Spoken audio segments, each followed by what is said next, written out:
আসসালামু আলাইকুম। আজকে নিউ মার্কেট থেকে এই মিনি রাইস কুকারটা কিনি।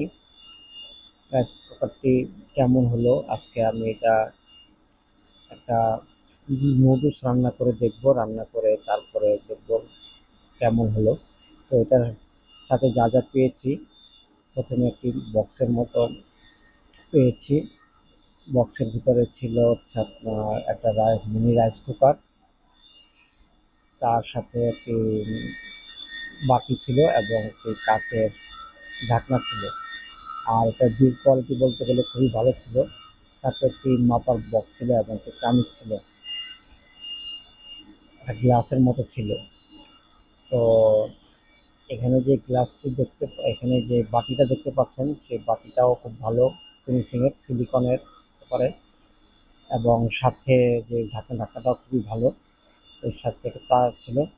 আর এই যে নুডলসগুলো আজকে আমি এই রাইস কুকার রান্না করব। প্রথমে পানি দিয়ে নিলাম। পানি দেওয়ার পরে এটাকে ঢাকনা দিয়ে ঢেকে দিব এবং ফোটার জন্য। তো 2 মিনিটের ভিতরে দেখলাম যে ভালোই পানি ফুটতে শুরু করেছে। এরপর নুডলসগুলো আমি এখানে ছেড়ে দিলাম। সাথে নুডলস যে ভাঙ্গা টুকরোগুলো ছিল সেগুলো আমি দিয়ে দিলাম।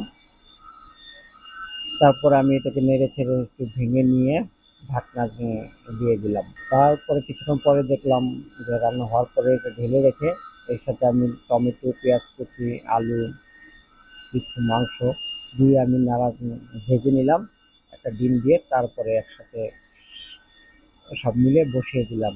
তো দেখলাম যে একটা ফুটা ছিল, সেখান দিয়ে দেখলাম যে নুডলসের রান্নাটা ভালোই হয়েছে। এই হচ্ছে রান্না। সালাম আলাইকুম।